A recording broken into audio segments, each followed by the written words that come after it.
Welcome to the What Really Happened radio show. The history the government hopes you never learn. Here is your host, Michael Rivero. And aloha, America. Welcome to our show today. It is Friday, April 3rd, 2015. We are live here today, and of course it's Good Friday. And for those Mossad agents who are monitoring my broadcast for Israel, happy Passover. We've got a lot of stuff to talk about today. The phone lines are open, 877-300-7645, 877-300-7645. John is sitting in our control room today, handling all the phone calls, twiddling the dials, keeping us out of trouble. All righty, we're going to take a phone call right here at the start. We're going to go to Jay in Maryland. Aloha, Jay. Welcome to the show. What's on your mind? Hey, Mike. Good to talk to you. Good to talk to you, too. I sent you an email about a global warming book, but I don't know if the email made it to you. I'm not seeing it yet, but I will keep an eye out for it. It's a global warming book called The Delinquent Teenager Who Was Mistaken for the World's Top Climate Expert. I will have to look for that one. The author is Donna, and the last name is, I'm not sure how to pronounce it. It's Laframedoise. Okay, well, it has not made its way to my inbox just yet. I did a search, and I'm not seeing it, but I'll keep an eye out for it, okay? It's worth reading. And also, seemed kind of stressed out this week with all that's going on, so I had a political joke to end my call, if you got a minute. Sure, go for it. Well, unfortunately, George Bush passed on and was met by St. Peter. He said, I'll give you a tour of heaven and hell, and let you decide where you want to spend eternity. So George Bush said, I want to visit hell first. So St. Peter took him down to hell, opened the door, took him in this room, and there were Bill Clinton and Monica Lewinsky. Monica doing to Bill what you could imagine. Okay, I think we're crossing into an area where this is not suitable for public broadcast on a family-friendly network, and I've heard the joke anyway before. So, Jay, thank you very much anyway. Have yourself a happy holiday. We're going to switch over now to Dustin in New Jersey. Aloha, Dustin. Welcome to the show. What's on your mind? Yeah, hi, Mike. I wanted to talk. Yeah, I know it's early about the economy. Yes. But if you look at the number, you know what's really scaring me? Like, what happens when the summer comes and all these frackers where the oil demand is not going to be as much because of the heating of homes? Do people realize all those towns they built up around these fracking facilities? All these people are going to be out of work. Well, it's already starting to happen. I mean, normally petroleum companies understand that demand it changes with the season, and they adjust for it. But demand really seems to be falling off in a wide variety of areas. There's a glut. They're talking about no place to store it. And we're already seeing a lot of these fracking companies are in serious trouble because of the decline in oil prices. And worse, they're starting to realize they're not going to get as much oil and gas out of these fracking operations as they were promising at the beginning. The Monterey Shale Formation out in California, they've already cut the estimate of how much they're going to get by 90%. And across the entire nation, it's averaging as 1/3. What they're actually going to get for all this drilling and fracking going on is only about 2/3 of what they were saying they were going to get. And we're getting all, of course, the negative side effects from the fracking operations. They're not going to make their money with it. So there's some serious problems there. And where we ran a story, I think, earlier this week, where they're talking about one of these fracking boom towns where the fracking company is now making a lot of money, but because there's no more drilling and no more needing to assemble stuff, the town that grew up around the fracking field is in serious economic trouble. There's no work. It's the same when the automotive, remember, like in Detroit, like when they go, the surrounding town or city just becomes worthless. Well, the thing is with the automakers, they're expecting people are buying new cars all the time. That's the business model. But with fracking, once the wells are drilled and the pipes are laid, the work stops. Unless something actually breaks down, there's nothing for workers to do, and that's why they get laid off. Yeah, like suppliers and all that, they all get let go, or yes. It's going to be. I think it's going to be really bad in the summer. I mean, the whole thing, like you said, September is the month to really. Well, that's what a lot of people are saying, but again, because the government and the bankers can change the rules whenever they want, lie outright and just create new money. It's hard to figure out exactly when things are coming apart, but I think we can all agree that the current economic situation cannot continue on the path that it's on. It has to break at some point. It's just a matter of when. Thanks, Mike. All right, thanks an awful lot. We're going to let you go and get on to the news here. By the way, before we get into the serious news, a couple of things. First of all, the Lady Claire will be joining us in hour number 3 today. And for those of you living west of the Mississippi, on top of the holidays that we're having over the weekend, there will be the shortest lunar eclipse of the century taking place tomorrow, early in the morning. For us here in Hawaii, it's going to be about midnight, so I don't think I'm going to stay up and see it. But it's going to be a red moon, a blood moon, and the shortest eclipse of the century. So for all the astronomy people. Now, on to the serious news. As you know, we're still seeing the fallout, if you will, the reaction to the achieving of a framework agreement in the P5+1. Iran's government is out there saying that this basically says the world powers accept Tehran's right to enrich uranium. And remember, everything Iran is doing is in compliance with the Nuclear Non-Proliferation Treaty, which Iran has signed and ratified, and the United States has signed and ratified. So they're out there, and Rouhani is saying that Iran has every intention of keeping their promises, and they're not interested in building a nuclear bomb. And there's an expression of distrust regarding the United States, which is a little bit valid. Because remember, when they reached the P5+1 preliminary agreement, Iran kept all of its promises, and the U.S. broke their promise to reduce the sanctions. And let us not forget, under Article 4 of the Nuclear Non-Proliferation Treaty, the United States is obligated to assist Iran in the building of peaceful nuclear facilities. And if the U.S. had really been worried about a possible secret nuclear bomb factory underneath Iran's power station, like the one Israel has underneath Dimona, stepping in to help pour the foundations and run the wiring and do the piping for the power station is a great way to make sure that it's just a power station. But the U.S. didn't even bother doing that. So the U.S. ignored their obligations to Iran under Article 4 of the Nuclear Non-Proliferation Treaty. Sorry about that. And is using the threat of military force to coerce Iran into surrendering their rights under the NNPT. And that makes the United States the nation that is in violation of treaty, is ignoring their international obligations. And so all this caterwauling about bad Iran, bad Iran. Iran is playing by the rules. The United States and Israel are not. Now, retired Air Force General Michael Hayden is joining the chorus of people saying bad Iran deal, no cookie, and saying that Iran will have a nuclear weapon within a year. And don't forget that all these Get Iran people, in Israel and the United States of America, they've been screaming Iran is just months away from a nuclear bomb since the 1980s, and it hasn't happened. And all the innuendo and rumor and suspicion aside, nobody has ever found a single piece of evidence that Iran is building a nuclear weapon. The one piece of evidence they thought they had, the laptop of death, turned out to be a complete fraud. Nuclear engineers looking at the documents on this laptop said, these are hoaxes. These are studio props. Whoever made these documents doesn't know a thing about nuclear physics or nuclear weapons. And we all know that all wars are started with lies, fraud, and deception, and this is just more of the same thing.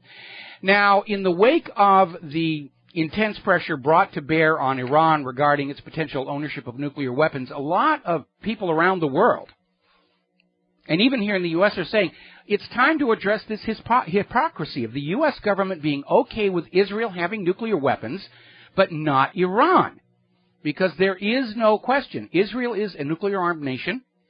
They have hundreds of warheads, including hydrogen bombs the U.S. helped them develop. They won't sign the NNPT. They won't allow IAEA inspections. Why are they getting a clean pass while the U.S. is whooping on Iran for nuclear weapons that don't exist? We have to take a break for commercials, and we'll be right back. Aloha, America. Welcome back to the show. We're talking about this debate about Iran, whether or not it should have nuclear weapons, versus the fact that Israel does have nuclear weapons. And Israel still officially maintains a policy of ambiguity. Maybe we have them, maybe we don't. The U.S. government still officially plays along with that ambiguity policy because the instant they admit Israel has nuclear weapons, it makes all the funding to Israel from the United States illegal under the Symington Amendment to the Foreign Appropriations Act and the Glenn Act. And we're supposed to ignore reality and just say, yes, the official story is what we will believe in. Well, those days are over. So we have all of these media outlets, including the Washington Post, saying the hypocrisy is stunning, where the U.S. is okay with Israel having nuclear weapons, has helped Israel build nuclear weapons, but is desperate to keep Iran from having nuclear weapons. We're even hearing from people inside Israel saying they're not worried about Iran having a bomb. And I think it's absolutely reasonable. Iran certainly has a reason to have a bomb. It's called deterrence. Now, let us start with the fact that Iran has not invaded another country in a war of aggression in over 200 years, standing in sharp contrast with Israel and the United States, which these days can't seem to go for 3 weeks without invading, bombing, drone striking, or overthrowing somebody else's nation. Now, let us suppose that Iran has 1 or maybe 2 nuclear weapons. Israel, which is now confirmed to have had nuclear weapons since the 1970s, has anywhere from 200 to 800 nuclear weapons, including hydrogen bombs the U.S. helped it develop, according to that recently declassified U.S. document. Israel has so many nuclear weapons, they tried to sell one to the former government of South Africa, according to documents that were found when the new government of South Africa came in. The United States has thousands of nuclear weapons, enough to destroy the surface of planet Earth and for an encore to bounce the rubble. So if Iran had 1 or 2 nuclear weapons, they might put them in a museum, they'll put them on display, they'll march them down the streets of Tehran in a military parade to show how butch they are. But Iran is not going to attack either the United States or Israel, because the end result would be Iran melted into a giant slab of radioactive green glass. What an Iranian nuclear bomb does accomplish is to make it far more expensive for either Israel or the United States to invade Iran. Now, that the U.S. and Israel want to attack Iran is no secret. Both have been talking about such a plan for decades. Israel wants to smash a regional political rival like they did in Iraq, while the U.S. wants to restore Iran to U.S. puppet rule in order to profit from Iran's oil. The push to prevent Iran from creating a nuclear weapon is not based on fears of an Iranian attack, but fears of an Iran invulnerable to conquest.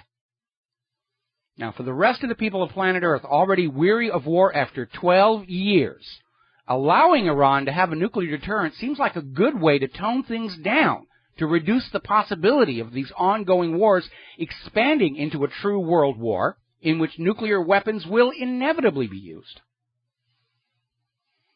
And behind all that, one more thing to keep in mind. Despite all the talk and propaganda about Iraq's non-existent nuclear weapons and Iran's non-existent nuclear weapons, please remember, there's only one nation in history that has actually used nuclear weapons against the civilians of another country, and that's the United States. If any nation should be barred from having nuclear weapons, we should start with the nation with a history of actually using them.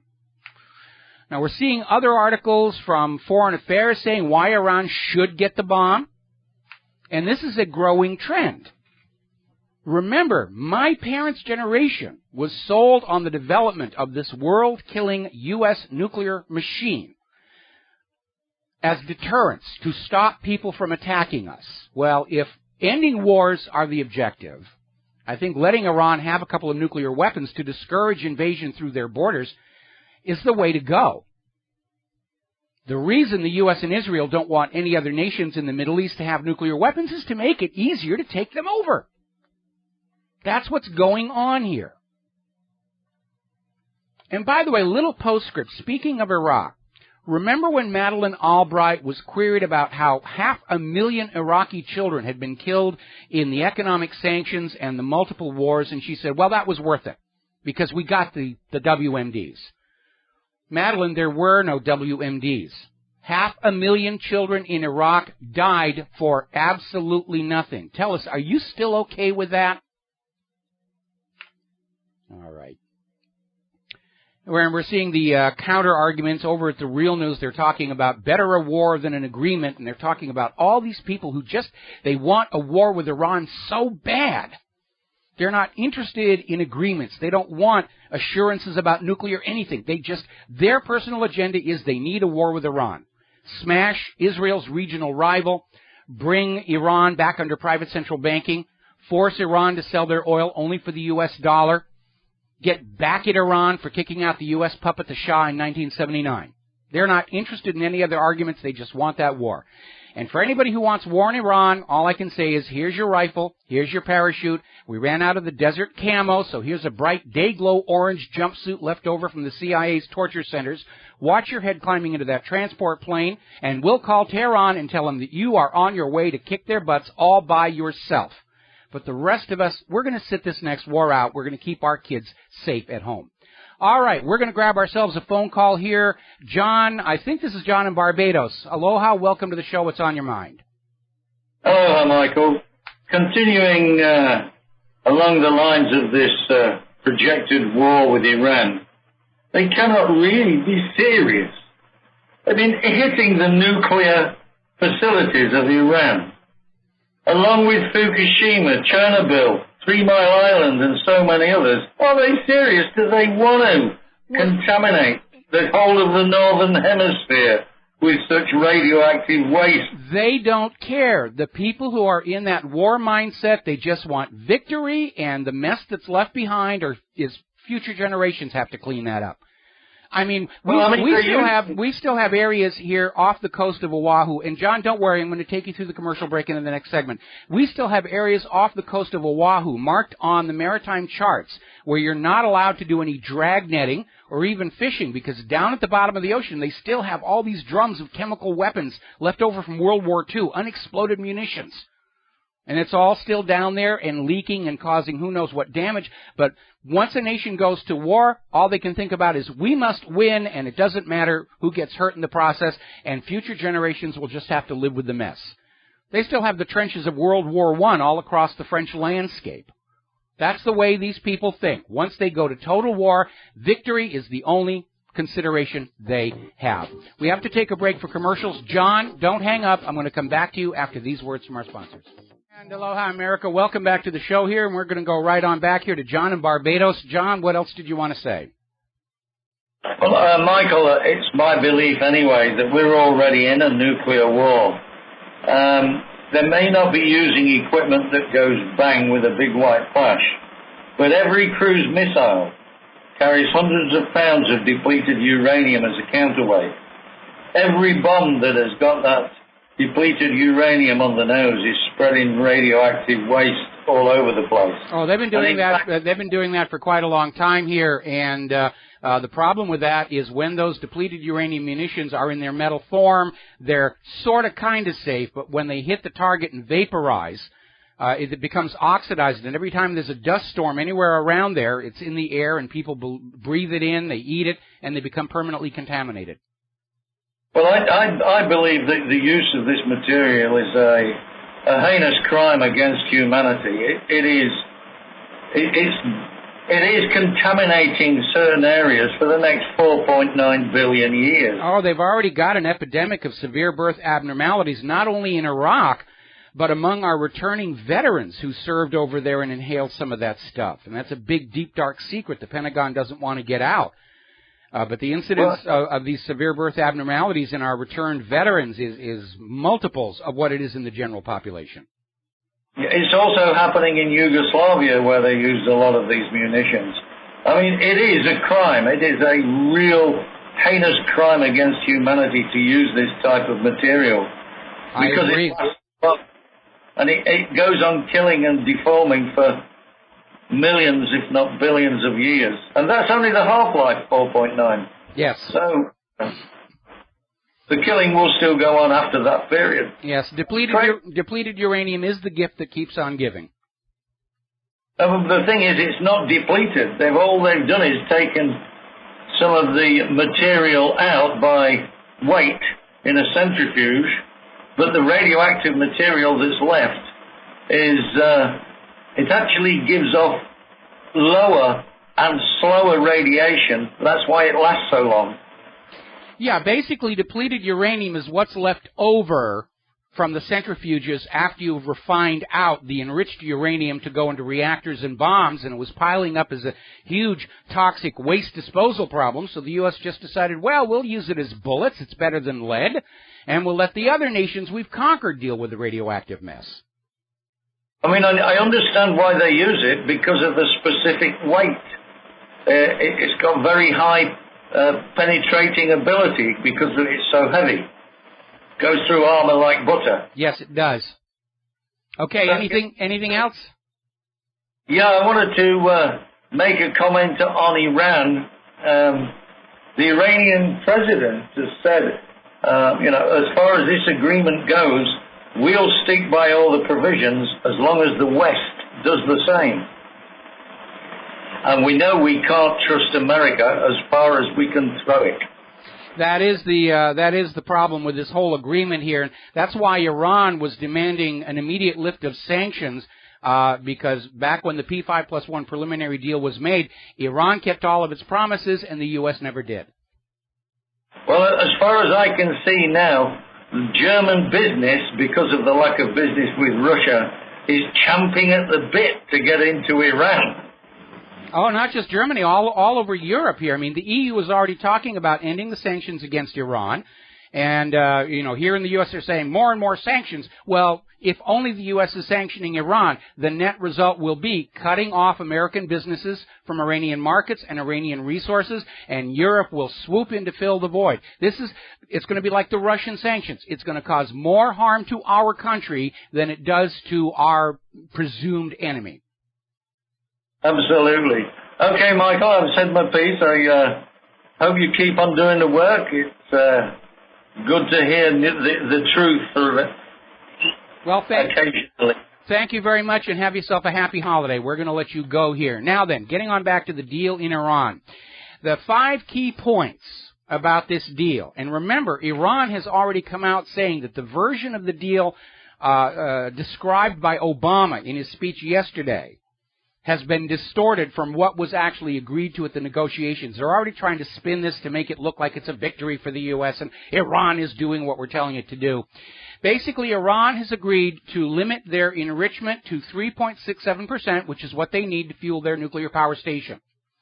Now, Iran is cutting their centrifuges from 19,000 down to 6,104, of which only 5,060 are used for uranium enrichment and the rest are used for other ancillary purposes. And the centrifuges that are being kept are the older model ones, the ones that are less efficient.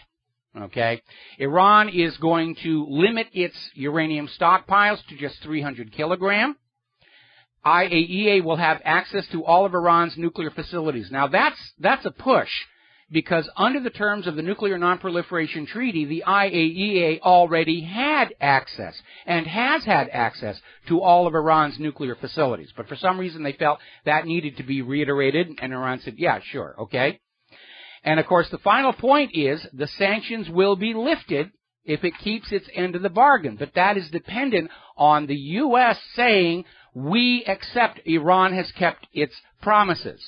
And all Obama or whoever's in office has to say is, we have suspicions that Iran is withholding something, and we're going to keep the sanctions up there. And don't forget the wild card over in the U.S. Congress, where they're talking about just voting through new sanctions next week with a veto-proof majority to scotch this deal. Now, needless to say, over in Israel, Netanyahu is having his own red heifer over the situation. He's screaming, this is the end of the world, there's going to be a violent war, Iran is going to destroy us all. The Israeli cabinet apparently is also very unhappy about this deal. And what's really amazing is how Netanyahu keeps going on. Iran cannot be trusted, Iran cannot be trusted, Iran cannot be trusted. This from the leader of the nation, which has for 40 years kept its nuclear arsenal hidden. Anyway. Now, Netanyahu is stepping in there and he's making a demand. He says the final deal, which is to be arrived at by the 1st of July, must include Iran's recognition of Israel's right to exist. And Netanyahu's arrogance is on full display. First of all, recognition of Israel's right to exist has nothing to do with the P5+1.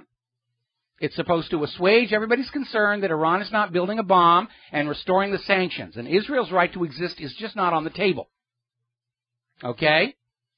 Second, Israel is not part of the P5+1 negotiating team. Netanyahu is not in a position to make any demands as to what goes in there or not, especially with his grandstanding speech before Congress having soured relations with the United States, which is why now he's relying on Francois Hollande to be his puppet in these negotiations. And finally, Iran and all the other nations in the Middle East have made it very clear they will recognize Israel's right to exist precisely 1 second after Israel recognizes Palestine's right to exist.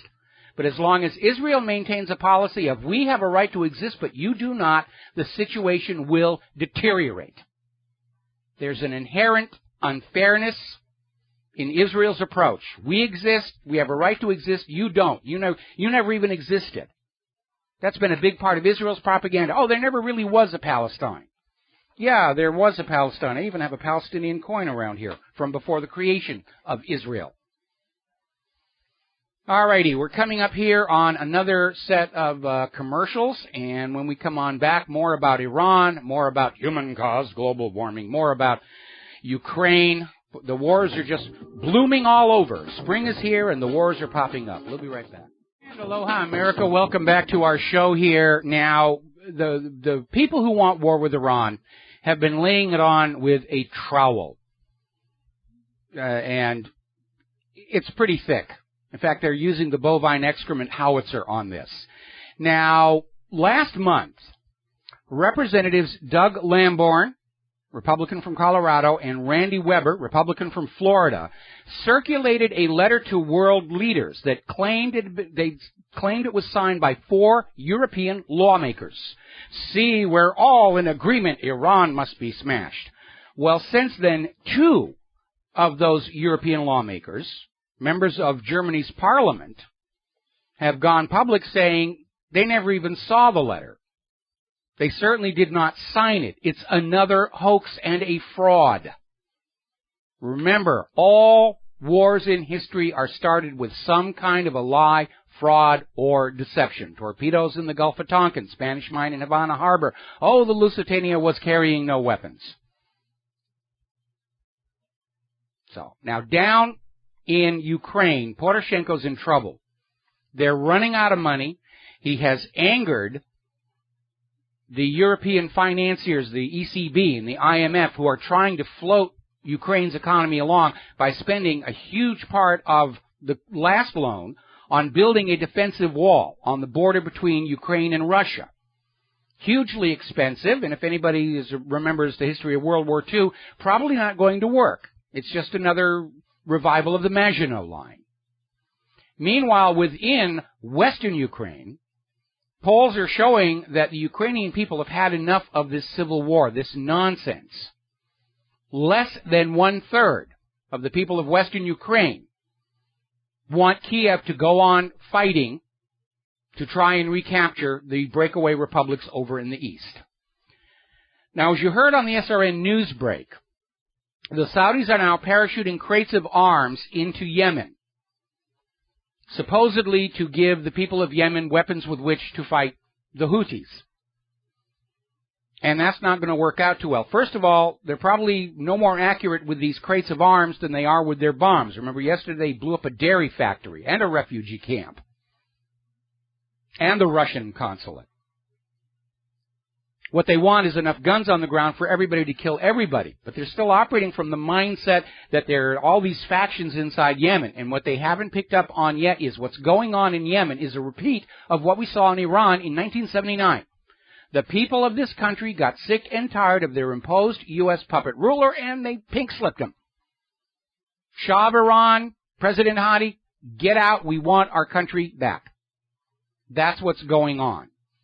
And the Saudis may be providing weapons which will be turned against them in the event of a ground invasion.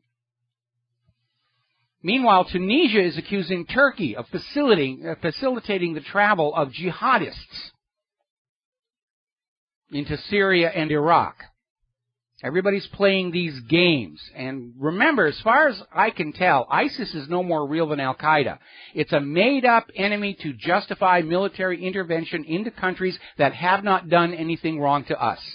We're not really invading Iraq, we're going after ISIS. We're not really invading Syria, we're going after ISIS. We're not really invading Libya, we're going after ISIS. We're not really invading Denmark for signing on with the Asian Bank, we're going after ISIS. In fact, now that Iceland has banned their banks from creating currency and restored that authority to the civil government, I'm waiting for Barack Obama to declare that ISIS is now in Iceland. Up there in Reykjavik, it's a hive of ISIS terror activity here. Now, down in Israel, there was another kidnapping, 22-year-old Niv Asraf, and kidnapped near Hebron. The security forces were out there, and everybody's saying, oh, those gosh darn Palestinians, they've done it again. We have to launch another bomb strike. Turned out it was a hoax. Kid was found alive earlier today, camped out where he didn't think anybody was going to find him. Box of canned foods and a sleeping bag. They faked the kidnapping, trying to get Israel to go back into Gaza and start bombing everybody again. Remember, Israel's history is just littered with all these frauds. The bombing of King David Hotel was carried out by Israelis dressed as Arabs. There was the Lavon affair, where Israeli agents were bombing British and American assets in Egypt and leaving evidence to frame Egyptian Muslims. And they got caught because one of the bombs detonated prematurely, and the Egyptian authorities caught the bomber, who turned out to be an Israeli agent. And, of course, Israel reacted as they always do. Oh, it's an anti-Semitic hoax. It's a plot. It's the Jew haters are out there just making all this stuff up. And finally was forced to admit, yeah, it was our guy. Went through the same thing when Jonathan Pollard was arrested for spying for Israel. And Israel said, oh, no, he doesn't work for this. Is another anti-Semitic hoax. And then finally they said, yeah, he was working for us. It's a repeating pattern we see over and over again. Remember when the British government blew the whistle that it was Israel's intelligence service, the Shin Bet, that set up the Entebbe hijacking to make the Palestinians look bad. Remember the motto of the Mossad, by way of deception thou shalt conquer. They live by the dirty trick, by the deception, by the lie. And there's a very good book out about that called By Way of Deception. It's by a retired Mossad agent. And it's a worthy read. It basically lays out how these frauds take place here.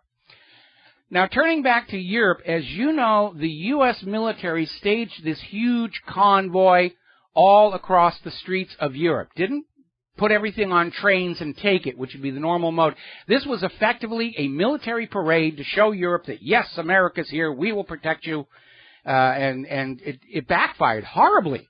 Everywhere these guys went, they were getting rotten eggs and vegetables thrown at them. And when they finally showed up at their final destination, the German base, there was a huge crowd of protesters.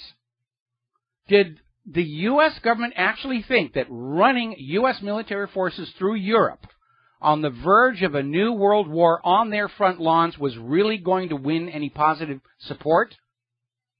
This backfired big time. It's reminded all of those people in Europe that the last two world wars were fought in part on their territory, in front of their homes, their streets, right before their eyes, and they don't want another one. Now, down in Greece has submitted a 26-page reform plan in the hopes they're going to get a 7.2 billion euro bailout fund.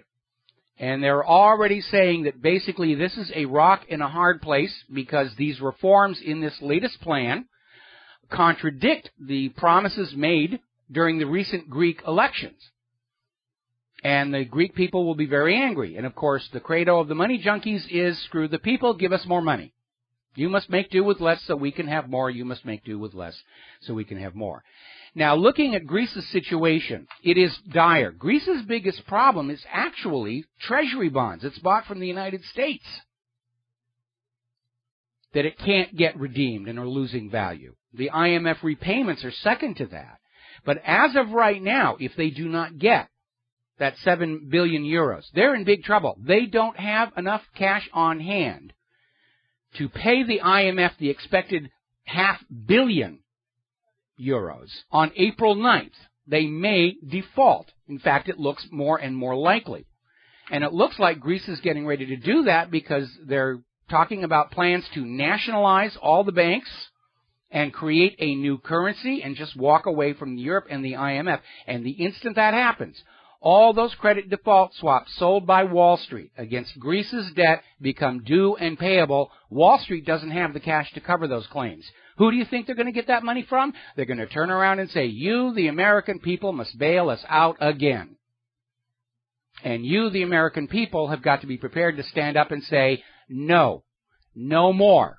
We are no longer the wallet of last resort for Wall Street's crimes, corruptions, incompetence, and greed. Besides, we're tapped out. We don't have anything left to give you to save you from your own errors. Now, as I mentioned earlier in the show, Iceland is now going to ban their private banks from creating money out of thin air. Currency creation is reverting to the government, the exact same system we had here in the United States when this nation was founded. A system that works for the nation and its people, not necessarily for the bankers.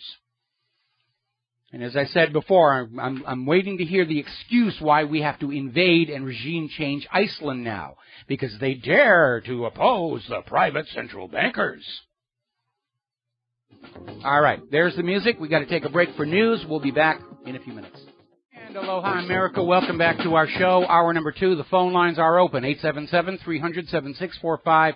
877-300-7645. John is still in our control room, ready to answer the phone when you call on in. All righty, we're going to go ahead and take a phone call right now. Guy in Los Angeles. Aloha. Welcome to the show. What's on your mind? Aloha, Mike. I watch your show religiously on the Internet every day. Okay. I enjoy your show very much. I was a Republican before. I'm an independent now, thanks to news broadcasts like yourself. Well, I'm a my question is, Go ahead. Go ahead. My question is, John Kennedy Jr., have you done any research into his possible death being an assassination? Oh, yeah, I've got a whole page about it. And, in fact, if you go to the top of whatreallyhappened.com, underneath the main menu, there's a little sub-menu of specific articles, and JFK Jr. is in there. I did quite a bit of research on it. I still have family who lives on Martha's Vineyard who provided a lot of inside information that directly contradicted the official story. Well, you know, the flight bag that he carried on board with his log was recovered by the police department on the beach. Mm-hmm. It was never accounted for. Well, that part I hadn't heard about it, but I do know the official story is nonsense. You know, they were saying it was clouds and bad weather, and as a VFR pilot, actually the weather was clear. People on Martha's Vineyard could see aircraft in the skies overhead. They could see the stars. They could see fireworks that were going off on the shore. And technically, John F. Kennedy Jr. was a VFR pilot, but he had completed all the training for his IFR rating. He was just waiting to take the test. And the idea that Martha's Vineyard is very dark was also nonsense because they had just installed these lights in the center of the main civic area that was so bright the residents on the island were complaining about it at night. Are you familiar with the fuel valve being shut to the off position? No, I was not familiar with that. Frankly, from the way the plane fell out of the sky, I think more than likely somebody put thermite and a timer on there in the empennage, and it just fell off.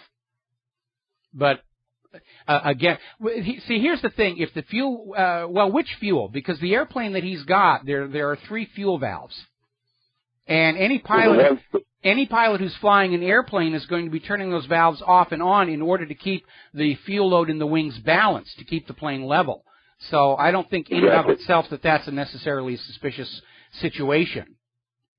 Well, three months later, there was an Egyptian airliner that was full of pilots going back to Egypt with some sort of package that were taken back to Egypt. Egypt Air 990, and they blamed that one on a suicidal pilot. And then they got this company out of Europe that specializes in retrieving submerged radioactive cargoes, and that was the last we heard of that. Anything else, Guy? I think I think Mossad had something to do with both cases. Egypt Air 990, yes. Actually, I think John F. Kennedy Jr.'s death is related to the fact that he wanted to run for the very same New York Senate seat that Hillary Clinton eventually sat in. And he had announced that he was going to run for the Senate. And if you read that page on JFK Jr., you'll find out there was literally an issue of Newsweek on the trucks heading for the newsstand with that announcement, and it was recalled and destroyed. The entire printing of that week of Newsweek was recalled and destroyed. And I think it's much more tied in with Hillary's ambitions than anything to do with the Mossad, okay? She's not going to get my vote, that's for sure. Thank you for everything you do, Mike. All right, thanks an awful lot, and no, Hillary's not going to get my vote either. Now, I want to go back to something you just heard on the SRN news break about how Congress is getting on their high dudgeon and saying that they're going to pass a law saying that Obama cannot take the P5+1 deal to the United Nations without their permission. And that they're going to pass laws saying that it's up to them to lift the sanctions and Obama has to do what they say. Huge schism opening up between the Congress and the White House, and never in my life have I seen a Congress so willing to undermine the authority of the presidency of the United States to serve a foreign government, meaning Israel. But here's where Congress is really smoking the opium. The P5+1 deal started with the United Nations. Congress has nothing to say about it. If the U.S. Congress does not like the P5+1 agreement, the only thing they can do is vote to leave the United Nations. And I think we all need to take a very good look at these members of Congress who are doing all of these machinations to please their masters in Israel and note their names for the next election. I would love to see 2016 be the election where Friend of Israel becomes a major liability to being elected. Now, longtime listeners and readers know I do not agree with a lot that Obama has done. Most of it. Nearly all of it, in fact. But on this issue, Obama is right, Congress is wrong. And every member of Congress who's over there negotiating with Israel about the Iran deal, or who stood up there and supported Netanyahu during his speech, they're in violation of the Logan Act. Because under the Constitution, foreign policy is exclusively the domain of the White House and the State Department. It is against the law for members of Congress to negotiate foreign policy issues with foreign heads of states. Carries a 3-year prison sentence. Right now, Obama has the right to literally arrest the vast majority of Congress and throw them in prison. And if he decides to do that, he's got my support. Because Congress has gotten too big for their britches, and they are clearly more interested in taking care of Israel than taking care of this country. Look at how our country is crumbling beneath our feet from neglect. Because Congress is totally bought, paid for, and owned by Israel through AIPAC. This is going to provoke a constitutional crisis. Congress has nothing to say about the P5+1 other than to say the U.S. won't go along with it by resigning from the United Nations. But the P5+1 originated in the Security Council. That's what the P5 means, the 5 permanent members of the UN Security Council. And Congress has no jurisdiction over the United Nations. It's the other way around.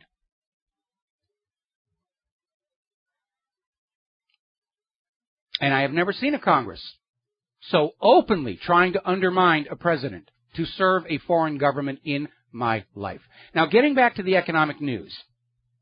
The sanctions against Russia appear to have worn off. Russia has weathered the storm, and their gold and foreign exchange reserves have now risen for a second consecutive week. Their economy is on the rebound.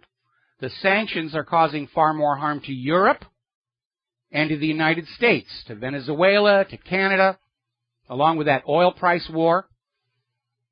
And people in Europe want these sanctions to end because they're losing business. There were 6,000 companies in Germany alone doing business with the Russian republics, who have now lost that customer, that supplier. They want an end to it.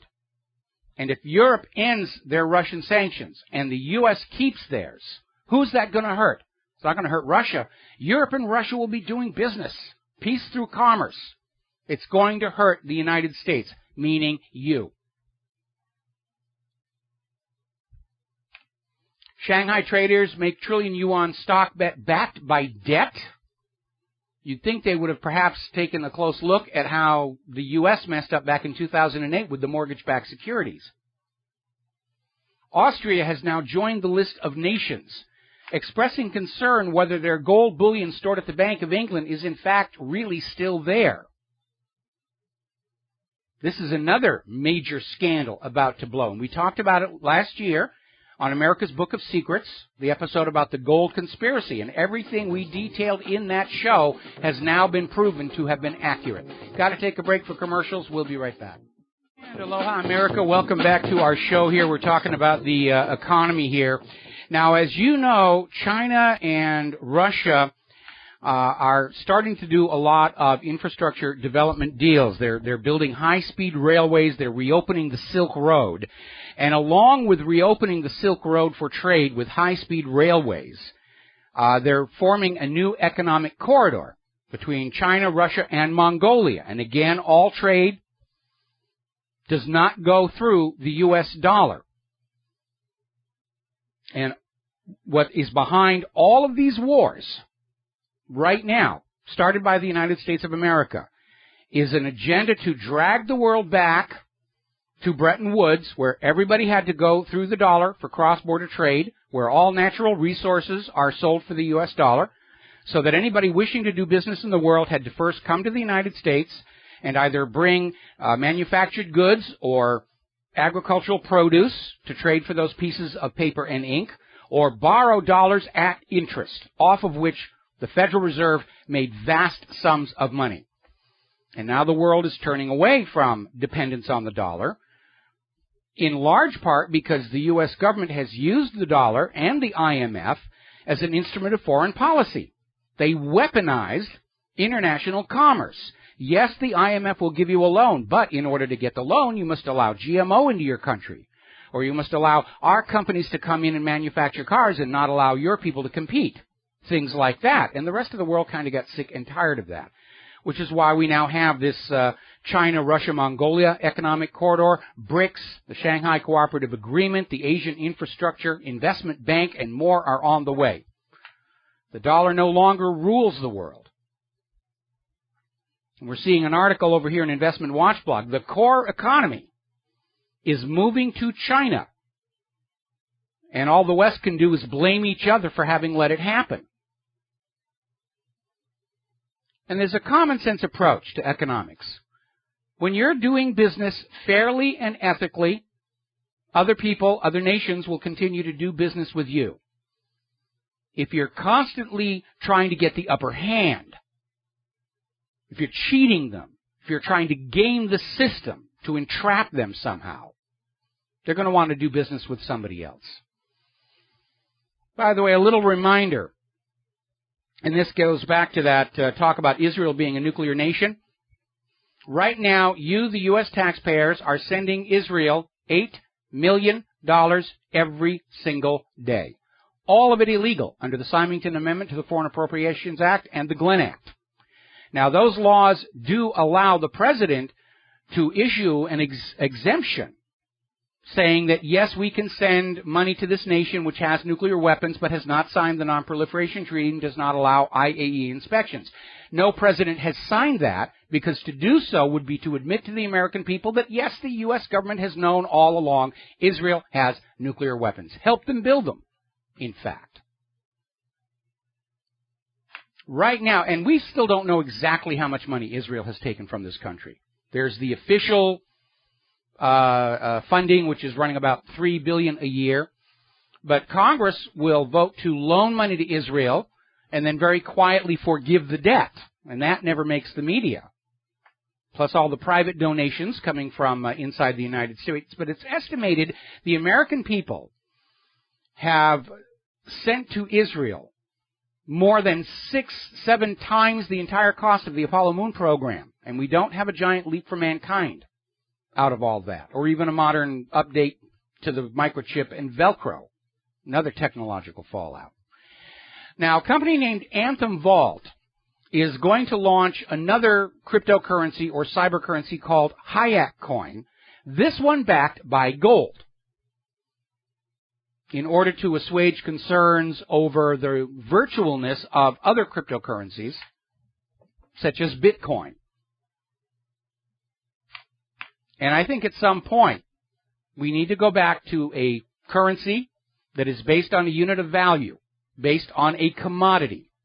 Now, I do not support a return to a gold and silver standard because the volume of gold and silver is not growing to keep pace with the population. There will be shortages, and it leads to the possibility of manipulation by hoarders.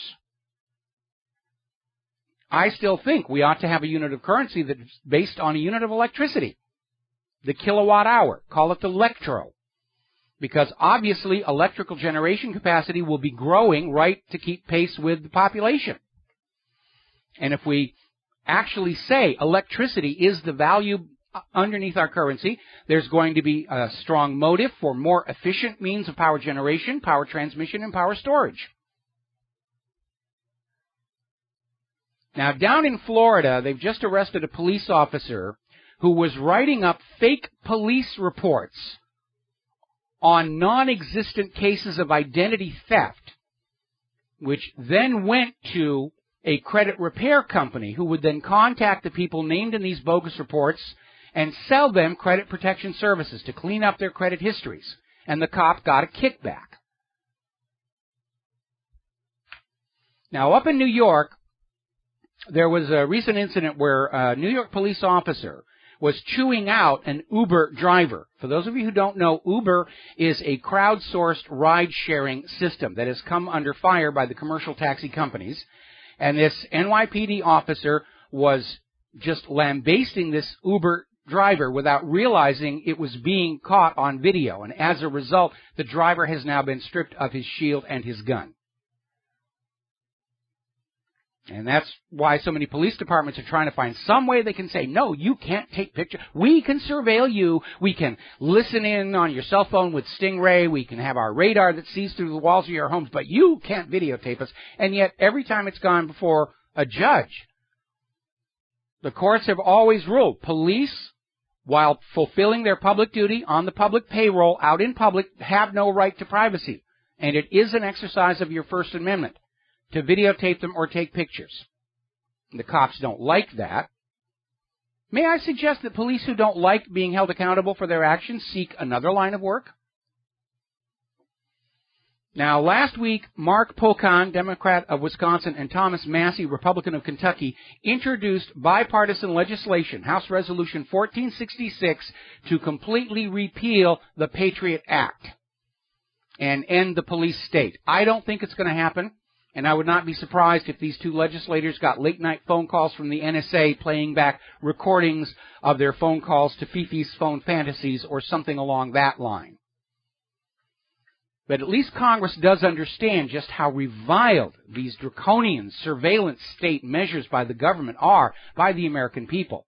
We recognize the inherent unconstitutionality of it, the inherent tyranny of it, and we recognize that when the government fails to comply with the restrictions of the Constitution and the Bill of Rights, it's no longer a legal, legitimate government. And there's a lot of anger building up over that. All right, we've got to take another break here for commercials, and we'll be right back. Aloha, America. Welcome back to our show here.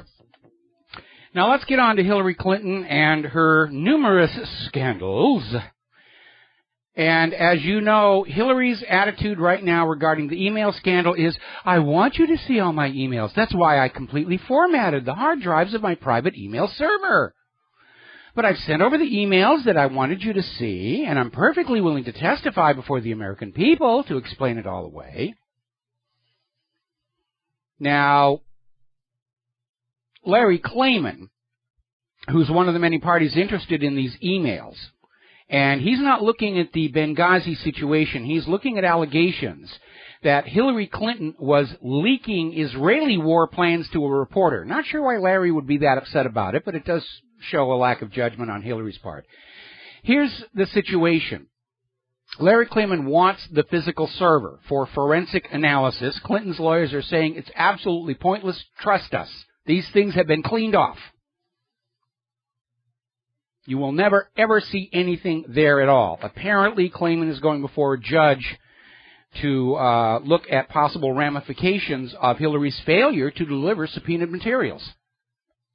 And this story is not going to go away by 2016. Now then, we have been commenting on the epidemic of rape in the military.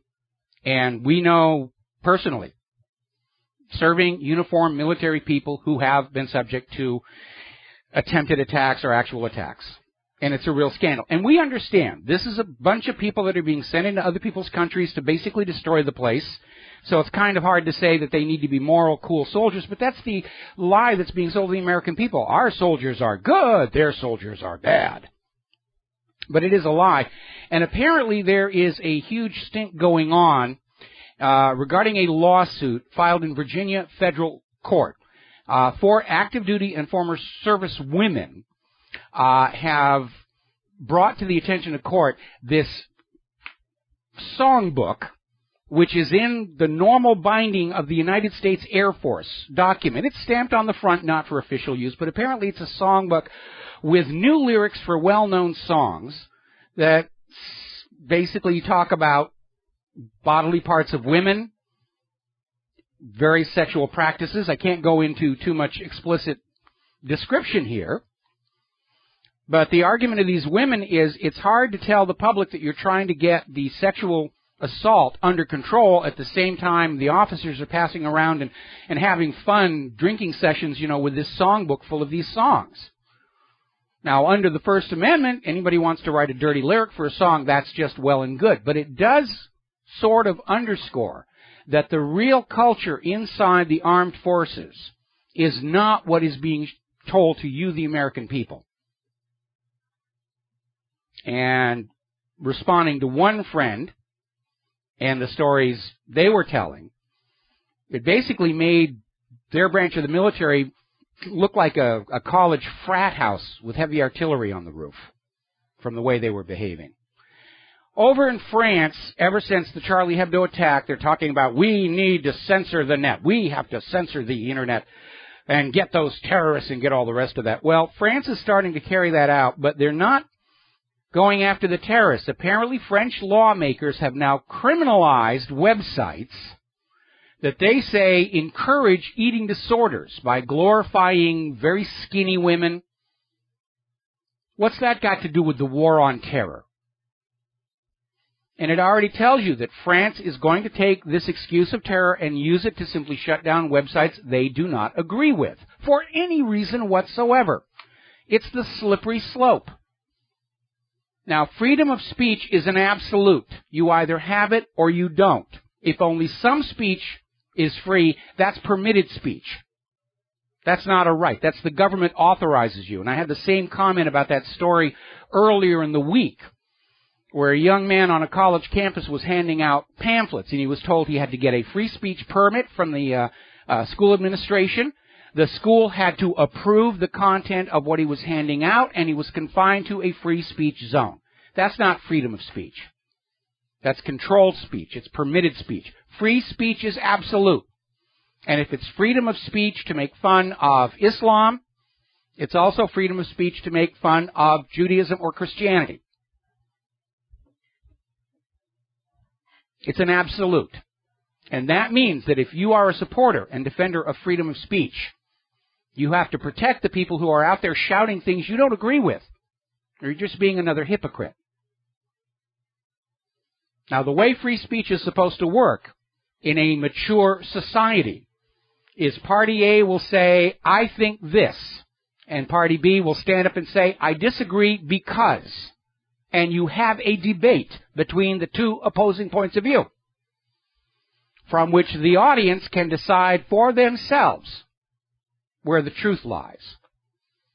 But when you have Party A standing up and saying Islam is sinful, and Party B is restrained from standing up and offering a counterpoint, that's control of what the public is hearing. That's dictatorship. That's censorship. It's tyranny. Now, as you heard on the SRN Newsbreak, Dianne Feinstein is on her high horse demanding the internet be censored.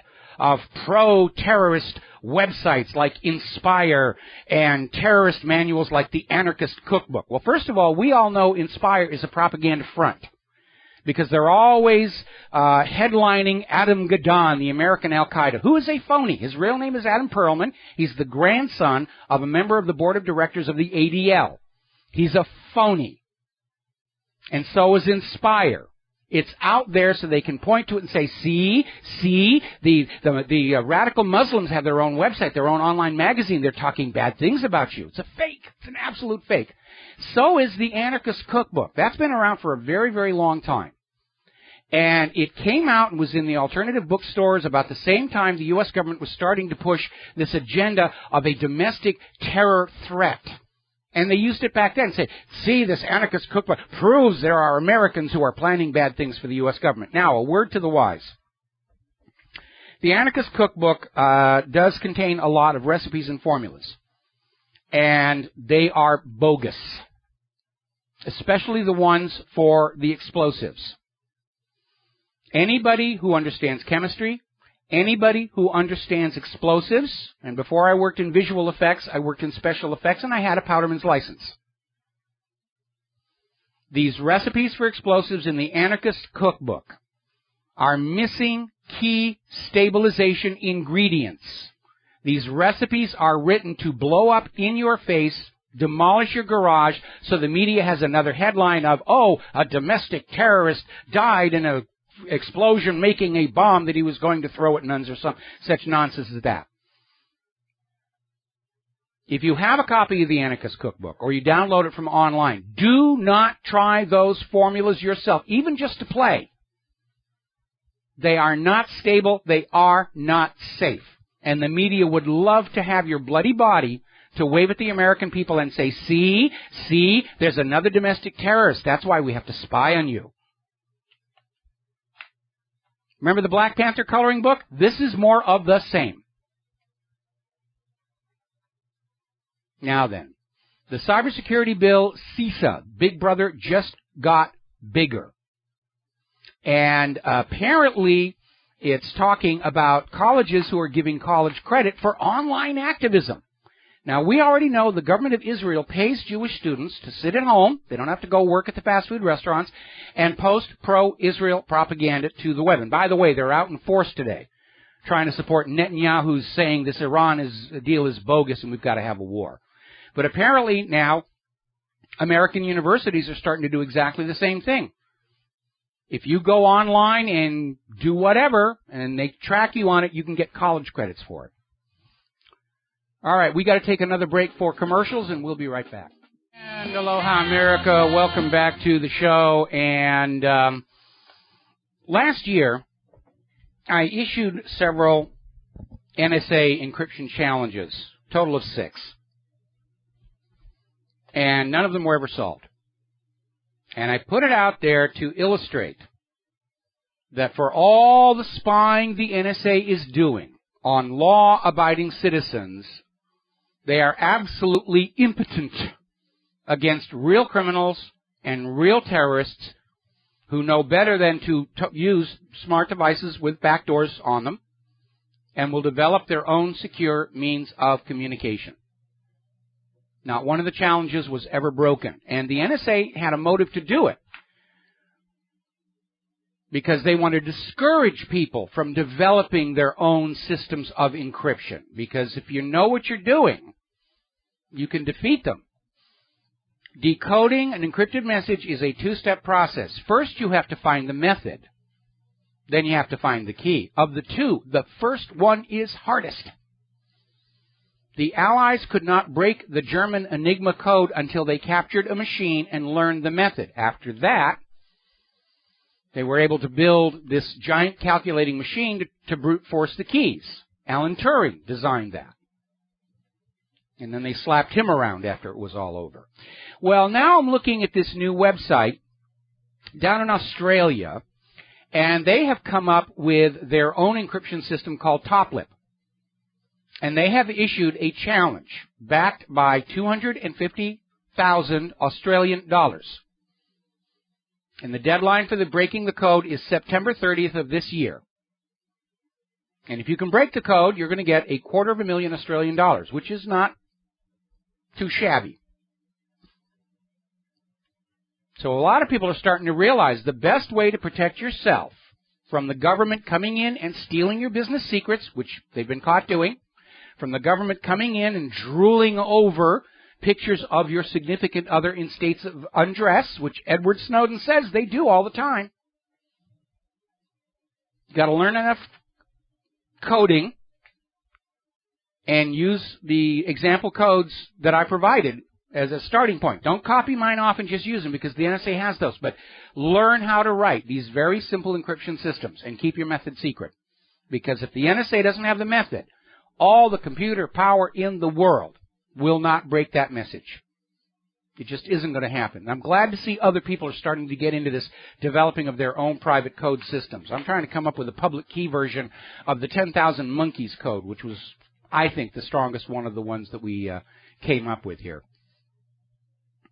Little footnote to the IRS scandal. Apparently, the lawyer who used to work in the IRS ethics office has been disbarred for ethics violations, which tells you all you need to know about the people over at the IRS here. A lot of concern being expressed over Obama's so-called arms bazaar, because war is good for business.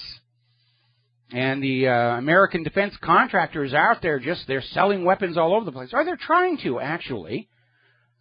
The reality is, American weapons are beginning to get a reputation for being hideously overpriced and not very good. And more American arms dealers, despite bribes, kickbacks, hookers, drugs, whatever, inducements, they're finding themselves being shut out by weapons makers in other countries. And if the U.S. government invested all of this fortune in developing weapons in the hope that somehow they were going to make a profit down the road, that too is not working out. Now, over in California, as you know, they're having this hideous drought situation, which they're trying to blame on global warming. In fact, I saw an article this morning about how all the cold and snow and ice in New England is the reason they don't have any water out in California. And that's nonsense. The reason they're running out of water in California is, first of all, it is a desert to begin with. Second, the water distribution system is crumbling. Billions of gallons of usable water are leaking into the ground in places where it does no good. Third, and nobody in the corporate media wants to talk about this, 2 of the largest freshwater aquifers in California, useful for human consumption and farm irrigation, have now been contaminated with 3 billion gallons of fracking waste water, which is probably one of the reasons, according to Oraz.com, California activists are saying these new water restrictions imposed by Governor Jerry Brown should include the oil industry. See, here's what's going on here. Jerry Brown has come down with these really strict water rationing measures to reduce water usage by the California people by 25%. That's a big hit. But there are exemptions that are being granted, including the bottled water companies and the oil industry. And years ago, when my wife and I first moved here to Hawaii, we were seeing the same thing. We were always hearing, oh, there's a drought, water shortage, got to put the bottle, water restrictors on the shower heads. And then we find out there's actually a lot of water. It's just that most of it was needed for the agricultural corporations. So they could sprinkle water all over the place and grow pineapples and the rest of it, and the ordinary people were just expected to do with less, so these large agricultural corporations could do more. In the intervening years, as more and more of these plantations shut down and are replaced by housing developments, all of a sudden Hawaii's water shortage just sort of went away. So let's talk about human-caused global warming. Over at WWLP.com, January through March of this year was the coldest ever for parts of New England since they started keeping records in the late 19th century. Syracuse's cold weather could cause the cancellation of the 2015 Parade of Homes, because that's still iced over. And still, we're already seeing, oh, we've got a record warm temperature here. We've got Antarctica. They're still going to come back and try and convince you the planet is getting warmer and it's all your fault. It's got nothing to do with that giant pulsating ball of fusing hydrogen up there. They're still trying to sell you this. They want your money. They want your obedience. They want your compliance with Agenda 21 or the money junkies agenda, which is you must make do with less so we can have more. And I think in large part they're maintaining this fiction to protect their own reputations. When Al Gore came out with this nonsense, and remember, the British courts have ruled that Al Gore's mockumentary, Inconvenient Truth, cannot be shown in the public schools without first reading a disclaimer regarding 9 claims made in that documentary that are simply not true. And I think all those media outlets and universities that took the funding, they bet their reputations the world was getting warmer. And in the 1990s it was a safe bet to make. And then Mother Nature pulled a fast one. The sun went into a new Maunder minimum. We've got record cooling, record cold. And all of a sudden, all these media institutions and universities and government agencies and scientists realize they bet their reputations on a warming world. And their credibility is on the line. And so is that of the U.S. government. Because right now, there is so much distrust of the U.S. government right now, they cannot afford to ever admit they were wrong about anything. Even human-caused global warming. And you would think, real scientists would look at the cooling and say, okay, obviously our original theory has a flaw. That's how scientific method is supposed to work. I predict the world will get warmer. Oh, it didn't get warmer. Obviously, the theory behind the prediction was wrong. Let's toss it out and start over. That's science. When they say the world is getting warmer, it's your fault, and the world starts getting cooler, and they start saying, well, really, the world is getting warmer, you just can't see it. The heat is hiding in the poles. It's hiding at the bottom of the ocean. Global warming causes cold weather. You realize you're not dealing with science at all. You're dealing with propaganda and politics masquerading as science, using scientists as the new clergy to convince you to do what you're told to do because somebody in a holy robe or a white laboratory coat tells you to. And we're a little bit beyond that at this point, I think. I hope. Meanwhile, over in Africa, Liberia and Sierra Leone are showing gains against their Ebola crisis. Guinea is still mired in the thick of it. This is the world's longest running and largest outbreak of Ebola. And it's not over yet. I heard a headline. Apparently there was somebody in Colorado they thought might have Ebola. That came back negative. We're going to take a break. When we come back, the lovely Lady Claire will be joining us. Aloha, America. Welcome back to the show, hour number 3. And for those of you watching on BAMUSA, the gorgeous creature sitting behind me is the lovely Lady Claire, who every once in a while likes to step in our third hours on Friday to give us her unique perspective on the world. So what's the first thing you want to talk about? Well, I would like to talk about the dear Karl Rove.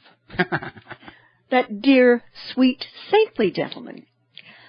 And he was confronted during a speaking engagement on Tuesday and demanded he apologize for the war. This is in Hartford, Connecticut. And the gentleman who confronted him was a former veteran by the name of Ryan Henowitz.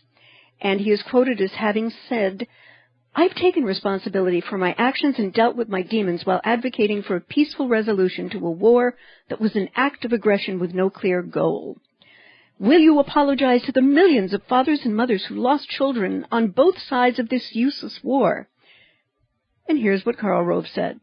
"Sorry for what you went through, but I won't apologize for the war." Yeah, well. What an interesting piece of work. Absolutely, contemptuously refusing to take responsibility for being one of the architects of a war that was based on lies. Well, there's a fundamental issue here, and that is that the government right now is surviving on the illusion of governmental infallibility. You know, like papal infallibility. It doesn't matter how wrong you are, we're Not always working. right. We have a government which, as an institution, can never admit error, mistake, wrongdoing, never change course, and it's very, very dangerous when you're in a time like this. Yeah. We certainly saw that with Obamacare, what a complete disaster that was. Still, they won't change that. They're still pushing human-caused global warming as we're coming out of yet another record-setting winter, and the same thing is going to be true for the wars. They can't acknowledge the wars were wrong. They still won't even acknowledge that we shouldn't have gone into Iraq because the war agenda isn't complete until all all planet Earth is conquered and re-enslaved to the U.S. dollar and the IMF and the Federal Reserve. And we can see just how brilliantly Iraq is going right now. Yes. You know. And Syria and Afghanistan and Libya and Yemen. But, you know, of course, with Karl Rove, his good buddies at places like Halliburton made out like bandits. They charged the American government exorbitant amounts of money for shoddy, lousy, flimsy construction that fell apart right after it was supposed to open, assured our military that the burn pits were completely safe. And these people are now dealing with life-threatening diseases like cancer. And the government has now admitted that the Gulf War syndrome was a real medical situation caused by exposure to chemical weapons and nerve gas, and it wasn't just all in their head. And I want to share a real quick story here. Halliburton was being paid huge sums of money to deliver water to our troops in Iraq. And because we had a family member who was serving there, we found out the water that arrived was just horrible to drink, to the point where nobody could drink it without dumping lots of Kool-Aid into it, which, if you understand the chemistry of Kool-Aid and sugar and the rest of it, it doesn't hydrate you as well if it's got all that flavoring in there. So we got into the habit of sending these boxes with these filter water pitchers to our family member and members of his troop, because without it they couldn't drink the water, and in that heat and desert they needed the water. Absolutely. And, you know, it's possible that Karl Rove at some point had a conscience, but I think he's had it surgically removed. Oh, the absence of a conscience, that's the first requirement on the resume for government service. You know, I had my conscience surgically removed. I have absolutely no morals or ethics whatsoever, and I'll do what you tell me. All right, you're hired. And get on out there and start a war. One of the last things he said in this interview was, we should be proud of what we were able to do in Iraq, and we should be sorry that we left them alone, because when we left them, things deteriorated. I'm wondering if this guy thinks that Americans collectively have ADHD. Well, I think he's hoping. Hoping. What happened after we left Iraq is the people of Iraq stood up and said, okay, let's kick out this U.S. puppet government, the same way the Iranians did in 1979. And that's why we're back in Iraq for the third time, you know, under the guise of, we're not really invading Iraq or the Iraqi people. It's ISIS. We have to get ISIS, and ISIS is in Iraq, and ISIS is in Syria, and ISIS is in Yemen. And now with Iceland having banned private banks from creating their own money out of thin air, I'm expecting them to say that ISIS is now in Reykjavik, and we've got to invade. You know, ISIS is in Denmark. They just joined the AIIB. We've got to invade Denmark now. I'd like to talk about Greece and the Grexit, which looks like it's coming up. And a forced Grexit might entrench a pervasive suspicion that the EU bodies are ultimately credit-enforcing agencies. No. Oh, yeah. And Greece couldn't remain in NATO if ejected from EMU in a very nasty circumstance. What it's going to do is it's going to push Greece into the Russian orbit. Russia has rolled out the red carpet. Greece is looking at how Russia handled the Cyprus debt very gently, generously. And we could see a Russian pivot by Greece. And if Greece leaves the EU, it could trigger other nations to leave the Union. Portugal is high on the list, Spain possibly. And they might start turning over to Russia. We're seeing the entire world pivot toward Russia and China because Russia and China understand there are rules under which you do business. And the United States became very arrogant because everybody had to go through the dollar. They weaponized it and exploited it for foreign policy advantage. And the rest of the world just got fed up and said, we're just going to go off. You know, you can do all your little money junkie games on Wall Street. We're going to go and set up our own parallel system. And that's why the U.S. is conducting all these wars. They're trying to reconquer planet Earth and bring them back under Bretton Woods and the petrodollar. And if this happens, this could well be the nail in the coffin of the euro, and possibly to a large degree sink NATO as well. It could also, it probably will sink Wall Street, because Wall Street's total exposure to Europe's debt is somewhere around $90 trillion. I don't know what portion of that is tied to Greece, but when Greece defaults, which seems like it's probably going to happen this month, everybody who bought those credit default swaps from Wall Street are going to be pounding on the doors and saying, look, pay up. Wall Street doesn't have the cash reserves to make good on that. And Wall Street will turn around to the government and say, we need another taxpayer bailout. The government will say, of course, the American people are very understanding and generous, but we don't have it. And if Greece defaults, it could trigger defaults across the Eurozone because their economies are all interlinked. Yeah. We could see the dominoes fall. And again, Greece, Portugal, Spain, it could just tear the whole EU apart. And if the whole EU comes apart, then the full weight of those credit default swaps is going to come down on Wall Street. And I'm sure they'll just run those printing presses and say, oh, here's your $90 trillion, and too bad the dollar's only worth, 1/4 of 1 cent.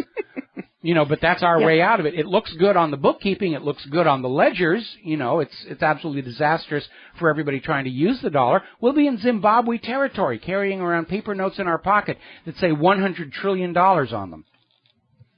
Absolutely. Absolutely. It's wild out there. And folks, please don't have any more money in the bank right now than you absolutely need to get the bills paid. Please don't. I think that you're going to find this kind of a reasonable thing to do. Well, there's no reason to have your money in the bank anyway. With negative interest rates, the potential for a bail-in, it's wide open to all the cyber criminals, which the U.S. government and the NSA don't seem able to stop, and which, according to Kaspersky Lab, one of the largest cyber criminal groups, the Equation Group, actually is the NSA, just helping themselves to your credit card information to pay for their parties and what all else. You've got to stop being dependent on these institutions. You've got to work for your independence, and that means everything under your own control. Absolutely.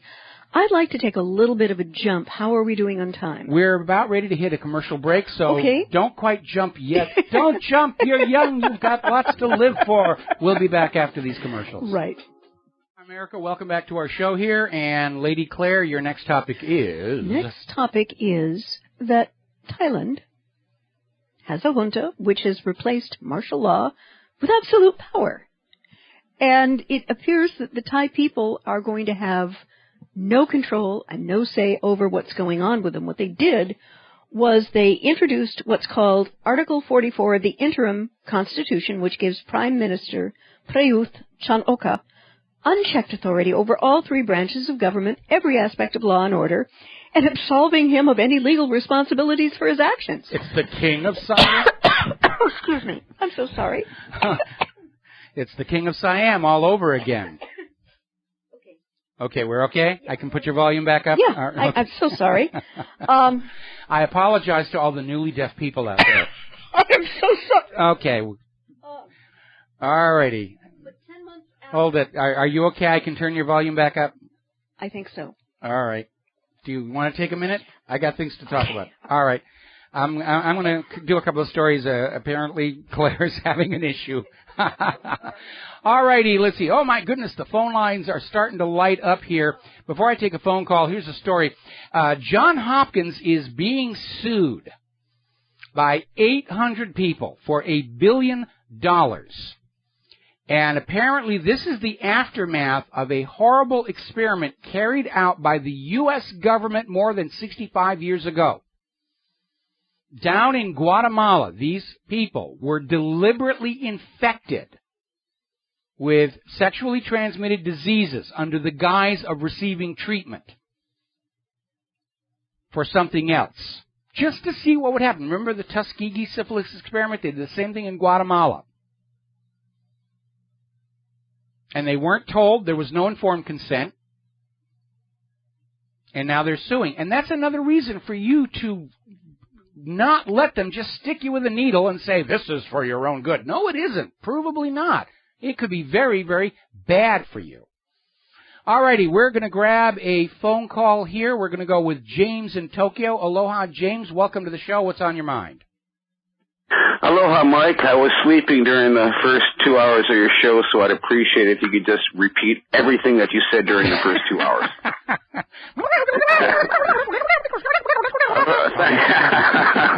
Perfect. Thank you very much. And Claire, it's great to see you on. I really don't come on to listen to Michael. I always come on just to listen to you. So I told you got fans. A couple days off. I told you got fans out there. She got a lot of fans. Yes, she does. I'm one of them. I'm in charge of. I hope you let her fill in sometime. She'd be great. I'm sure she would. I'm president of her fan club. Me too. I'm the vice president. Let me put your volume back up again. And what is on your mind today? Oh, just the dollar. I disagree. I don't think it's going to zero. I'm in Tokyo. I got half my money in Japanese real estate, the other half in U.S. stocks. One of them, which Michael probably hates me for, because I know he's not very interested in the private prison industry, but it's done very well for me. But well, that's why anyway, we're cursed with it. It's done very well for everybody, except the prisoners. Yeah. Except the prisoners. But you're talking about, for example, in the case that, Greece might default, which it might, and it might not. I don't believe in anything that politicians say. They say something and they do something different. But let's say that they do default, because that's what they pretty much were elected for, to go against the European Union and make their own way. But they haven't seemed to have been doing that. But let's say that they do, and it does lead to other places like Spain or Portugal trying to get out of their loans too. Then Europe will be in a worse situation than the U.S. Japan is in terrible shape. Yes. China has just, allow their banks to even, loan more money to, like 10 times, more than 10 times more money than they have in, in the banks, different people to try and increase the economy. So, and the emerging nations, if the European Union and China and Japan go, the emerging nations are going to have a very tough time to try and sell their goods, as well as commodity nations like Australia and Canada trying to sell their commodities. James, can I cut in here a little bit? First of all, if Europe starts coming apart, again, you're forgetting the financial entanglements between Europe and the United States. This whole globalist banking network is totally interconnected. You can't have one group fail without dragging the rest of the system down with it. And it is those derivatives Wall Street sold against Europe's debt, which tie the American economy to the fate of the European economy. And as far as Greece is concerned, it really wasn't up to the new government whether they were going to default or not. Greece was going to default anyway. The only question is when and how much abuse the people of Greece would suffer before that default actually happened. Exactly when. But there will be a perception that the dollar will be stronger than people who are experiencing immediate difficulties. That's all. So for the short term, I just don't think the dollar is going to collapse. But longer term, it doesn't seem like there's any way out with all the money just wasted and spent, in pork barrel, and there's no any effort to solve anything. Well, the money junkies are... I think short term is not going to happen. Okay. There's no way it's going to happen. I think it's going to get stronger. I disagree for that, because, first of all, people have come to view the dollar as unreliable. It's seen as a symbol of this imperial bully throwing its weight around the planet. And the bottom line here is if you take a dollar in trade and you bring it to the United States, there isn't all that much you can get for it, because our manufacturing has declined. Nobody wants our GMO agriculture. If you take a yuan or a ruble in trade, you can go back to their countries and get quality manufactured goods and healthy produce to eat. And that is a big factor in the decline of the dollar and its acceptance around the world. Okay. Hey, Mike, you have a great weekend, and you too, Claire. And you also. Nice hearing your sweet voice again. All right, thank you very much, and have a happy holiday. We're going to switch over to Duke in, I think it's Grenadine? St. Vincent and the Grenadines. Grenadine. Okay, what's on your mind? Okay, it's a small country here. Well, a few things. First, I noticed you didn't say anything about this terrorist attack in Kenya. There are 150 people supposedly were killed, Catholics mostly from a school. It was on the Russian. Okay, Duke, your call is breaking up. We really cannot hear you very clearly, and I didn't get to the Kenya terror attack. I'm still trying to figure out if it's a false flag or not, because we know that with the passage of this Iran agreement, Israel is desperate to somehow get us all hating Muslims again. And yeah, we're expecting a false flag sometime this weekend. So, Duke, I'm going to have to let you go because of the connection. Steve, we got to take a commercial break, and when we come back from the commercial break, we will take your phone call. We'll be right back. And aloha, America. Welcome back to the show here. And before we go back to the Lady Claire, we're going to take one final phone call today from Steve in Florida. Aloha, Steve. Welcome to the show. What's on your mind? Hello, Mike and Claire. And I was wondering if I could be an honorary member of Claire's fan club. You are very kind. I can't be vice president. Hey, Claire, I have two questions for you. Yes. That John that called up, he investing in private prisons, Trey disgusting. Well, it's yeah. I morally would have a very difficult time because I know what happens in the rate of recidivism, and these people are not ultimately helping our society by getting people re-involved with life in a positive way. They're almost ensuring, because it's good for their bottom line, that recidivism is going to be very high. The contracts require the government provide a minimum number of new prisoners into the system, or there's a huge penalty. It's a moot point for us. We don't have money to invest in the stock market anyway. Yeah. What little money we have, we've invested in canned foods and shotguns. More the canned foods. Right. But no, I wonder why hear John that. just doesn't. I wonder why John just doesn't invest in weapons for ISIS. Well, I'm. You know, I have the nerve to call up and say that. Well, no. I mean, people come from different places in terms of how they spend and invest their money. You know, and the little that we do, Mike and I are very involved in 2 local food distribution programs because we can see exactly where it goes, you know, and... Pardon? As am I, Miss Claire. Oh, good. What kind of a food distribution program are you involved in? Well, they're both with churches. Okay.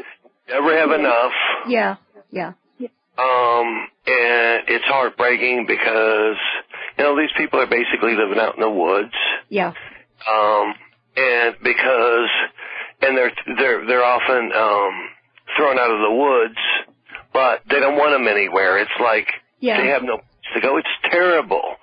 It's humiliation on top of humiliation for these poor people. Yeah, I hear and the you. poor kids. Oh. My little county here has 27,000 children, you know, school children, homeless. Yeah.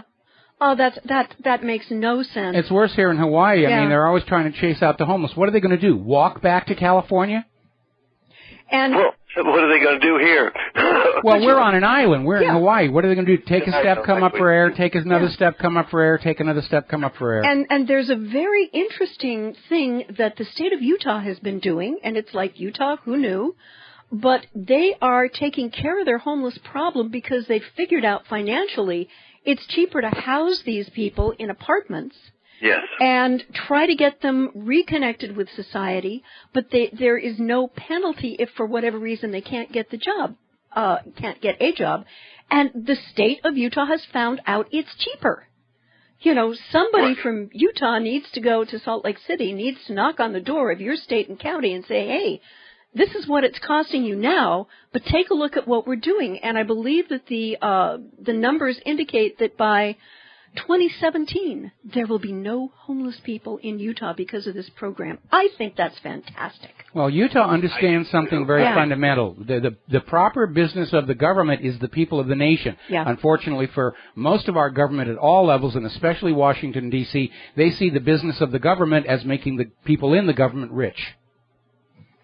Right. Okay? No, and I strongly think, if I could just say one more thing, sure. And that's it, is that if I think that if every person just went to these food pantries and saw these little faces and had their hearts broken, and it's no fault of theirs, it's no fault of the parents, they would have a rude awakening because they always justify, well, they did something wrong, they were on drugs, you know, blah, blah, blah.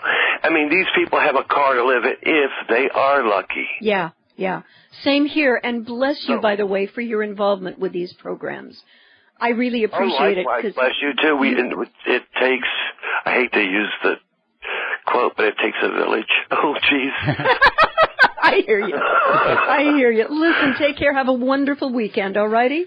All righty. Okay. All right, yeah. Steve's talking about your basic Buddha on the road moment, where, you grow up with certain assumptions about, the homeless deserve to be there, and you get out and you actually interact with them. You don't just hide behind writing a check, but you get out there and you're actually handing the food to these people, and you understand.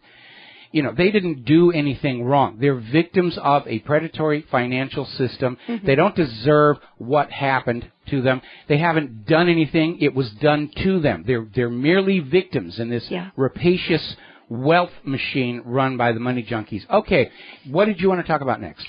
And I'd like to talk about a very dark anniversary in terms of what this country has done. And it's been a year since senators voted to reveal the CIA torture report. And it was done about a year ago, and after protracted battle with both CIA and the White House over how much information to release, the executive summary of Feinstein's massive report did see the light of day.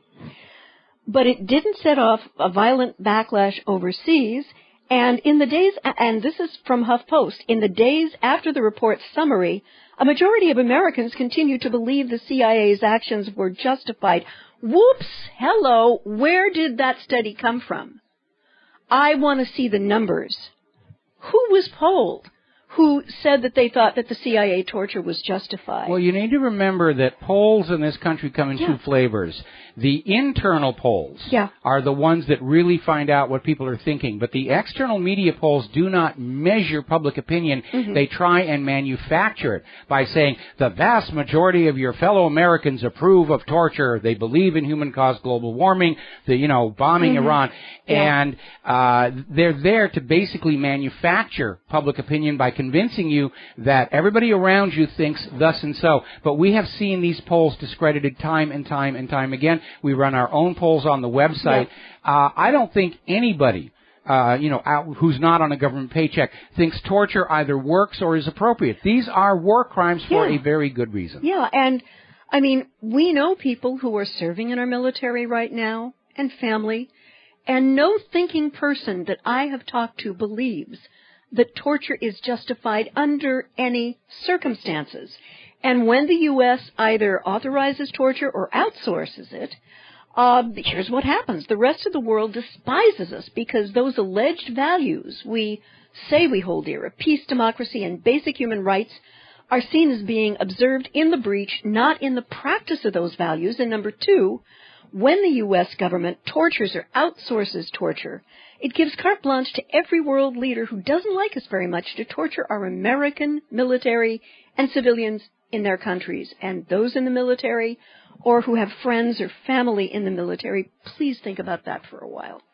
Yeah, the U.S. government has basically set up a situation in which American POWs held by other countries are going to be tortured because the U.S.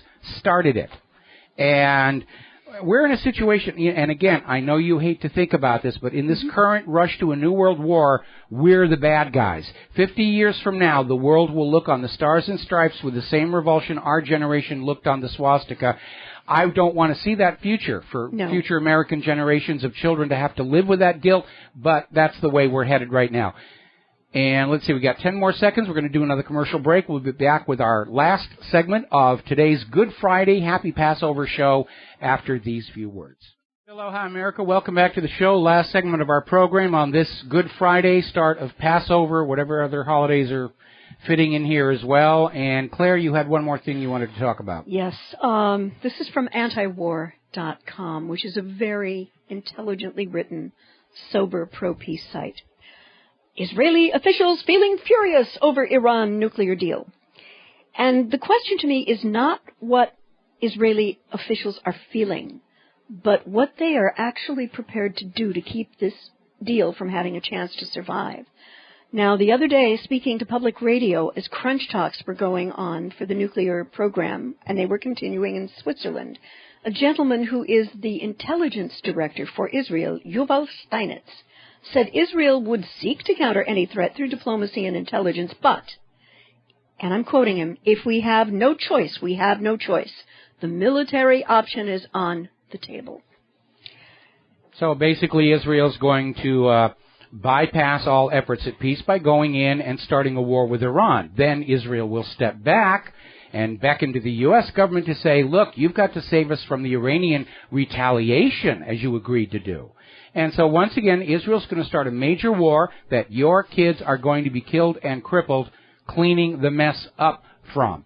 And the U.S. government has already committed to support Israel in any war, even wars that Israel itself starts. And I want to remind everybody that when Israel flew into Iraq and bombed their power station at Osirak, they used the same excuse. They're using it to make bombs. There's a bomb factory in the basement. Yeah. Following the 2003 invasion, international experts examined the ruins of Osirak and confirmed it had only been a power station.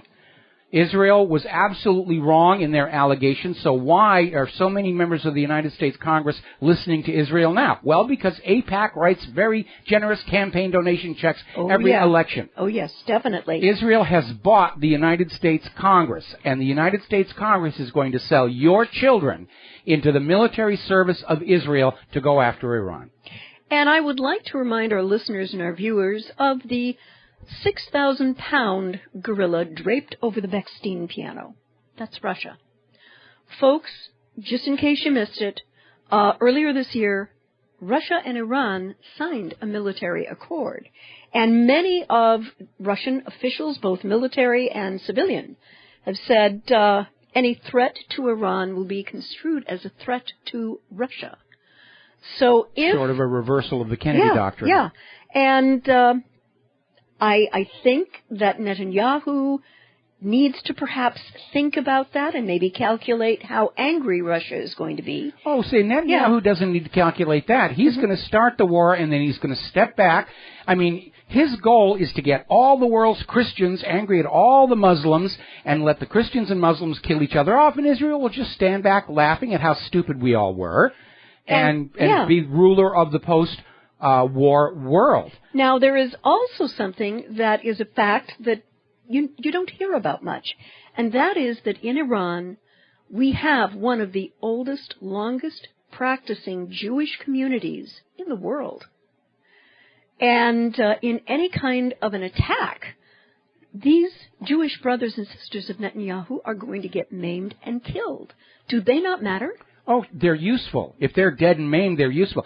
And here's the thing. I mean, the megaphonies are out in force today. All of those Israeli students who are paid to post Israeli propaganda is out there saying, Iran hates Jews. Iran wants to be the new Hitler. They want to kill all the Jews. There is a sizable Jewish population in Iran. They're very happy there. Yeah. Israel tried to offer them financial inducements to move to Israel, and the Iranian Jews said, no, we're happy here. Yeah. We're part of the fabric of the community. They're well represented in the Iranian government. In Majlis, yes. If Iran hated the Jews, would they not be persecuting the Jews living in their own borders? And the reality is the Jews do very well in Iran. They don't want to leave. There is a marvelous video. If you haven't seen it, look for it in line. It's called Don't Tell Mother I'm in Iran. And this is a very young, very charming Jewish videographer who goes to Tehran, who meets the leaders of the Jewish community there, who sees the synagogues that are still very actively worshipped in, and actually sees there is such a thing as a Jewish seat in the Iranian Majlis, or parliament. And, you know, it is completely counter to everything you hear in most American propaganda about what's happening to the Jewish people in Iran. And the Iranian parliament doesn't discriminate against Jews. In fact, Jews are overrepresented there relative to the percentage of the population, just like in the U.S. Congress. So, you know, for Israel to scream that Iran hates Jews, it's simply not supported by the reality on the ground in Iran. And again, Iran has not started a war of conquest against another nation in over 200 years. All of this stuff about Iran's nuclear threat, it's just more big lies to sell you more wars of conquest. And we really don't need that right now. No, only the money junkies need it. Yeah. You know, every war in history, when it's all over, say, who won and who lost? Everybody loses in a war except the bankers. Right, you know. And I'd like to maybe close this segment with a few thoughts on this weekend. I know that a lot of people are just in a tremendous rush in terms of preparing. We're going to be helping at a breakfast at my church on Sunday. But please, this weekend, try to be a little kind to yourself, to your families, to the people you love, care about. Do a little something concrete. If you know that there is someone, let's say, maybe living next door who's not doing well, go over with something that would be nice for them to eat. You know. Hassenpfeffer. We can't get rabbit here, dear. I laid a trap. I know you did. For the bunny. All right. Anyway, on a more serious note, yeah. Like I was telling that caller who was asking, about the terror attack in Kenya, we know that false flag terror is a very common aspect of politics throughout history, and certainly in recent times.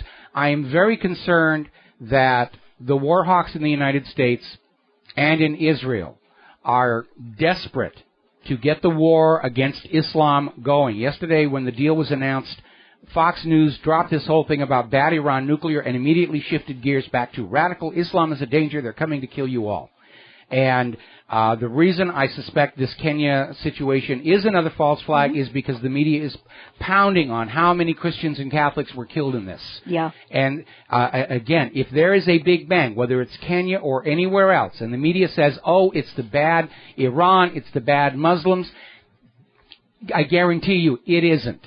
It is the war hawks trying to get the war back on track. Right. And we've seen so much fraud, whether it's Adam Gadon, whose real name is Adam Perlman, Yusuf Al-Khattab, his real name was Joseph Cohen.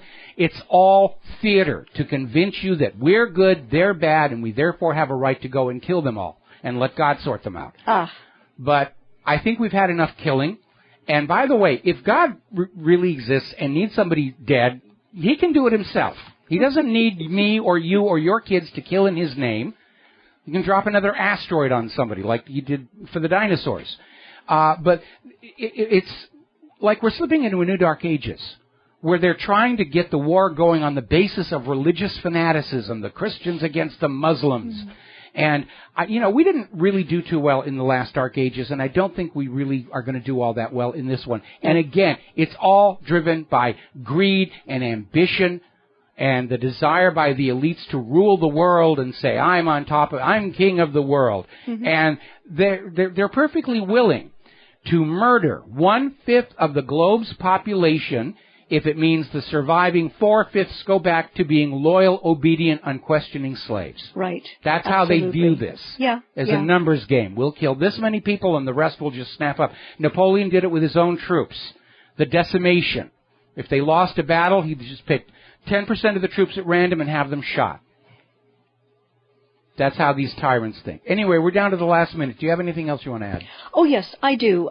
Something that caused the hair on the back of my neck to... Whoops. The clock I guess we're out. We're out here. All right, everybody have a happy holiday weekend. We'll be back here Monday on the Genesis Communication Network. So we're out of here. Aloha.